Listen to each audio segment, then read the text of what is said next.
Hello प्रेम प्रणाम जी। सुनौलो समाज नेपाल तथा उत्सव नेपालको आयोजनाद्वारा बर्दाघाट 2 नवलपरासी हुन गइरहेको साबुन सरफ तालिमको आज चौथो दिनमा उपस्थित भइसकेका छौँ। अनि म चाहिँ हल्का ठुलो सरफको विषयमा चाहिँ थोरै जानकारी दिँदैछु, त्यसपछि बल्ल प्र्याक्टिकल गराउँछु। हजुरहरूले हेर्नु होला यो भिडियोलाई अन्त्यसम्म।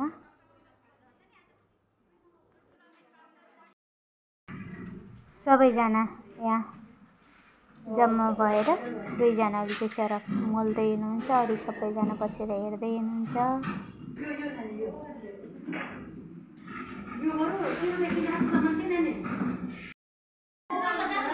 कस्तो लागेछ हजुरलाई सरफ मोल्दा? सिक्नु भयो त? कस्तो लाग्यो हजुरहरूलाई सरफ बनाउन सिकेर? सिक्नु भयो सबैजनाले?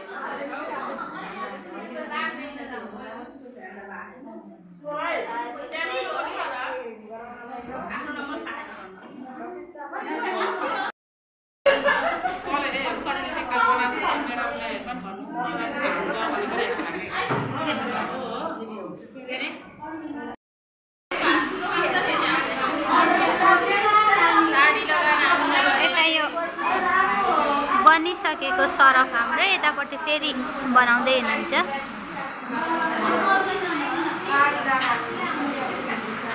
ल हजुरहरूलाई कस्तो लाग्यो सरफ सिकेर? यसो केही प्रतिक्रिया दिनुहुन्छ?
आज एकदम फाइनली एकदमै राम्रो बनेको छ। हेरेर सरको कार्यक्रममा एकदमै राम्रो बनेको छ। र प्लस आज हातले पनि बनाइयो छ र सेतो भिडियो पनि बनाइयो।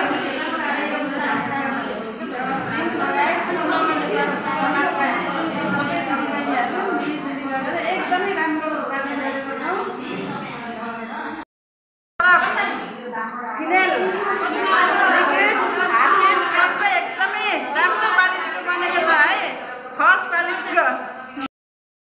धन्यवाद। मेरो नाम विनिता सुनार, म बस्ने बर्दाघाट 2 चिसापानी ब्लक नम्बर 1 मा। र आज चौथो दिन सुनौलो समाज नेपालद्वारा अनि उत्साहित समाजद्वारा यो सरफ साबुन फिनेलहरूको बनाउने तालिम आज सरफको राखे एकदम खुसी लाग्यो। एकदम राम्रो बनेको छ। हाम्रो धेरै धेरै धन्यवाद हाम्रो प्रशिक्षक सर बरालज्यूलाई, यति राम्रो सरफ बनाउन सिकाउनु भयो। हजुरलाई धेरै धेरै धेरै धन्यवाद।